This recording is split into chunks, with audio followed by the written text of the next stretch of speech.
A jail employee is fired and faces criminal charges for embezzlement.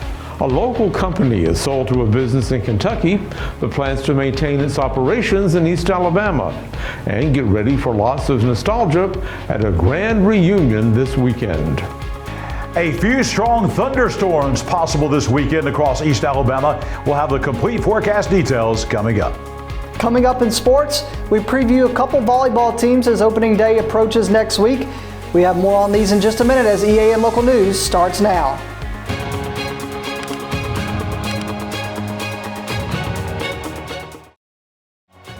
This segment of EAN Local News is brought to you by WM Grocery, located in Heflin, Wadowee, Roanoke, and in Piedmont.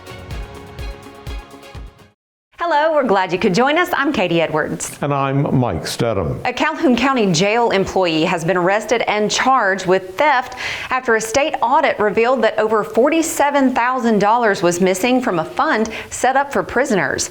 Officials say 38-year-old Allison Christine Smith of Ranburne faces first-degree theft charges in the case. She had worked as an account clerk for the jail for almost 10 years.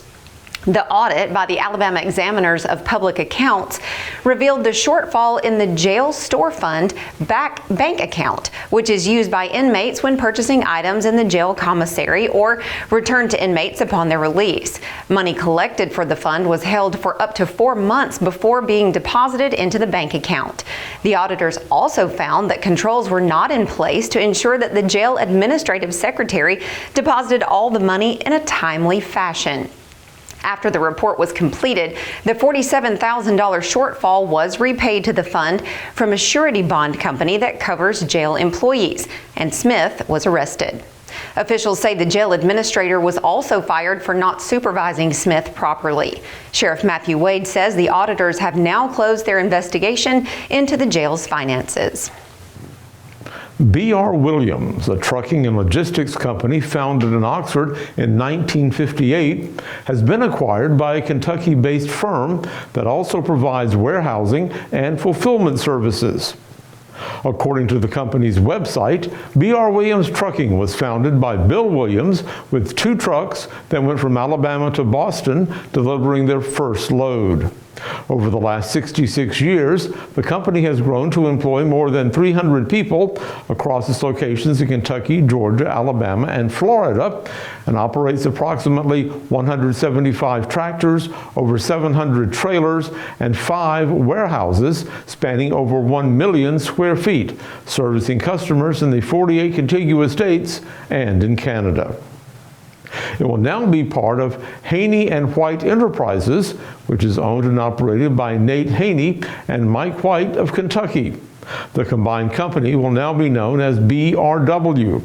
The company has announced plans to keep its Calhoun County operation as the home of the warehouse located on Hilliard Robinson Parkway, 100 National Drive, Speedway Boulevard in East Aboga, and North Street in Piedmont. In addition, BRW has warehouses in Mobile and Tallahassee, Florida. When we come back, a major celebration is being held this weekend for graduates of one local high school. Since 1993, WM Grocery has been a major part of our local community. WM offers the very best in fresh produce and an outstanding meat department. WM also has many local products not found anywhere else and fresh sushi every day. If you need an event catered, come see Mrs. K at any WM store. Curbside pickup is also available for your online grocery orders. Be sure to download the WM app for all the deals of the week and shopper rewards. Go check them out today at any of their locations. We take pride in our community and appreciate your business. This segment of EAN Local News is brought to you by Waldrop Manufacturing, metal buildings made right here in Calhoun County. It's called the Grand Reunion, and it's a gathering of Anniston High School graduates from decades past. Specifically, the event is for all of the students who attended the school when it was on Layton Avenue, before it moved to its current location on Woodstock. The reunion starts with a dinner and reception at the Anniston City Meeting Center tonight, and the celebration continues tomorrow. EAN spoke with several of the graduates who plan to attend about their memories from the school. Mary Dryden Booker, class of 1970, says she remembers a very special graduation night. One of the things particularly about the class of 70 is that we were the very first class to graduate from the football stadium. No other class had done that, but I understand they're still doing that. So that was a big thing for us. And when we finished, it's time to go back. We walked back out, and about the time we got to the goalpost on either side, this was not planned, but everybody just started running. And it was, you could hear the applause from the crowd in the background. Jim Campbell, class of 1960, says he has attended grand reunions in the past, and he calls them a good way to catch up with people he's not seen for many years. It's a great nostalgic weekend, seeing people that you hadn't seen, and some of them as long as 50 years that came back for the first time. But it was an awful lot of fun. And it was a wonderful time to be in school here. Tissy Dew McDaniel, class of 1961, says she also has some very good memories of her senior year at Anniston High School.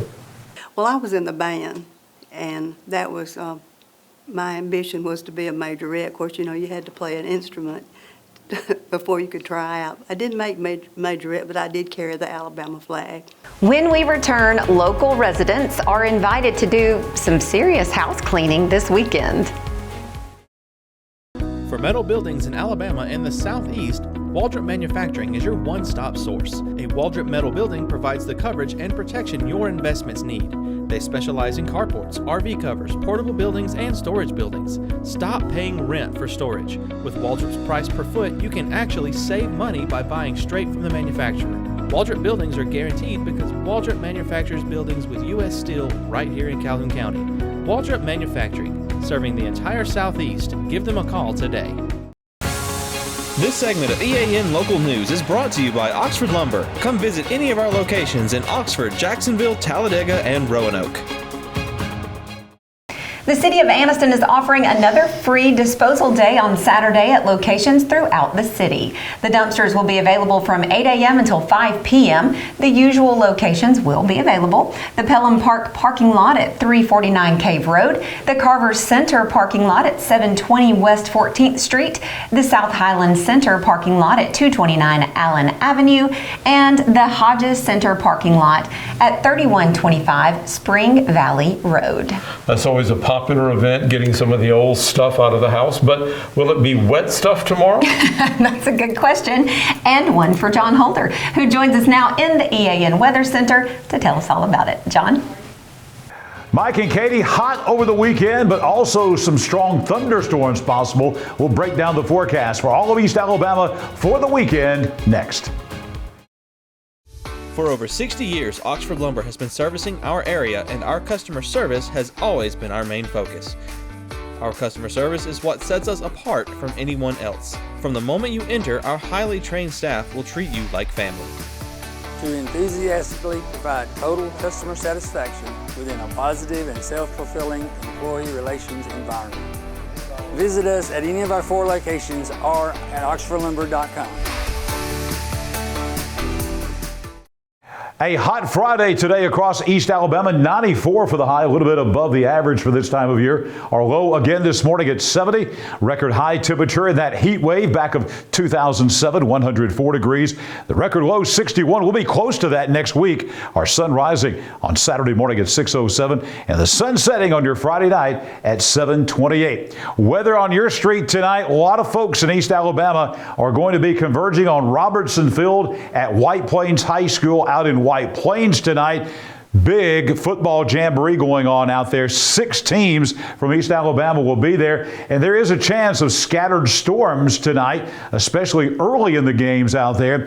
Otherwise, we'll clear out later on tonight and drop down to 72. Coming up on your Saturday, it's going to be a mixed forecast. We're going to have a lot of sunshine, especially early in the day, and it will be hot once again. 94 for the high again tomorrow, but the storms that do form tomorrow afternoon, and they'll be a little bit more numerous tomorrow, are going to be strong, if not severe. So Peyton Ridge Avenue in East Gadsden, over by Gadsden State Community College, get ready for some sun, some heat, and also get ready for some scattered strong thunderstorms during your Saturday. As we look ahead to next week, the pattern is going to change, going to flip exactly. We're going to have a lot of dry weather in here, and it will be cooler. Wednesday, first day of class at Jacksonville State University, and it's going to be dry on Pelham Road. It's going to be cooler. High temperatures backing off into the 80s. Nighttime lows in the 60s, maybe even lower than that. Look at the 7-day forecast here, and you'll see the dry weather coming for next week. Before we get there, though, some thunderstorms tomorrow. Really good chance of seeing some strong storms tomorrow afternoon at 60%. A 40% chance of storms again on Sunday. Those storms could be strong to severe as well, where they do pop up. And then the change happens. Lower humidity, lower dew point values, lower temperatures, dry weather, no chance of rain in the forecast for most of next week. High temperatures in the 80s. We'll have nighttime lows in the 60s, 61. That will be the cool morning on Wednesday morning. Some of the normally cooler locations here in East Alabama might drop down Wednesday morning into the upper 50s for a preview of fall coming our way across East Alabama.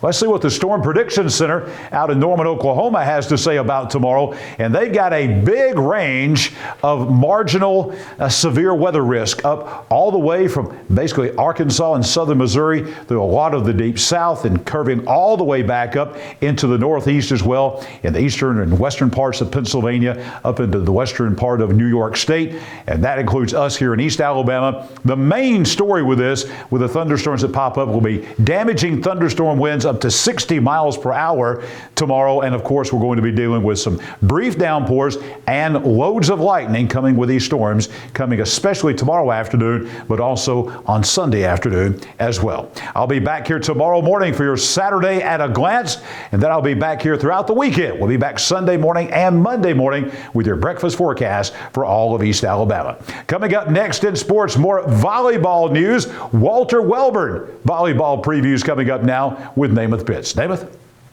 Thanks, John. Volleyball season starts next week for teams in our East Alabama area. We're going to continue previewing a couple teams today, starting with Welburn. Brenda Vincent and the Welburn Panthers made it to the state tournament last year, but lost in the first game to Plainview, who ended up winning the Class 3A state championship. Last year was a historic season for Welburn. It was the first time the Panthers had made the state tournament in 10+ years. Welburn lost Gracie Lewis, Calla Hayes, Anna Odom, and Annalie Reinhardt to graduation. Welburn will be led by Hannah Grubbs, Bentley Bean, Libby Smith, and Destiny Benefield. Welburn is staying in Class 3A and will compete in 3A Area 9, which features the Panthers, Donahoe, Weaver, Saxe, and Randolph County. Welburn will start their season next Thursday at home against Jacksonville Christian. The next team that we are going to preview is the Oxford Yellow Jackets. Oxford is led by Wendy McKibben. Oxford made it to the state tournament last year but lost in the first game to Bayside Academy. Oxford will be led by Ava Thomas, Malia Prince, and Peyton Brooks. Oxford only lost 2 seniors from last year, which were Jamia Gaston and Kaylin Crosley. Oxford returns everyone else and is one of the more experienced teams in East Alabama, along with Donahoe. Oxford stays in Class 6A and will compete in Class 6A Area 11, which features the Yellow Jackets, Pell City, and Shades Valley. Oxford will start their season next Thursday at home against Clay Chalkville. The final team we're going to preview today is the Faith Christian Lions. Faith Christian is entering year number 1 under Haley Moloch. Faith Christian made the state tournament last year, but lost in the first game to Spring Garden, who was the eventual Class 1A state champion. Faith Christian lost a key player to graduation, Allie Folsom, but Faith Christian returns a very seasoned team that'll be led by Anna Kate Robertson, Kaysen Cronin, Kaylee Hughes, and Serenity Pate. Faith Christian stays in Class 1A and competes in 1A Area 12, which features the Lions, Spring Garden, Galesville, Jacksonville Christian, and Woodland. Faith Christian will start their season next Thursday at home against Piedmont and Galesville. That's it for EAN Local Sports. And that's it for Namath Pitts leading the EAN Local Sports. Jordan Smith will be taking over starting Monday, but I will continue to lead the Locker Room, which is right here on our East Alabama Now page Monday through Friday at 5 p.m. So I hope you'll join me on the Locker Room. But other than that, that is it for me. Let's go back over to Mike and Katie. Thanks for that update, Namath. And Namath, we just want to take a second and really thank you for what you've done for local sports in East Alabama. You know, one of the things about a local newscast is it's so important to have hyper-local sports, and Namath Pitts has done just that, done a great job. I think he's been to every high school, middle school, elementary school. I mean, he has really kept us up to date with everything going on in sports locally. He certainly has. Jordan Smith is going to take over for Namath in the sports department. We know he's going to do a great job, and we wish Namath the very best. He has some big cleats to fill. He certainly does. And we want to thank you, of course, for watching today. You can find us every weeknight on Facebook and YouTube, our website, and now on Rumble. Just go to the platform of your choice, watch our news, sports, and weather coverage whenever it's convenient for you. We hope you have a great weekend. We'll see you back here Monday for your news on your schedule.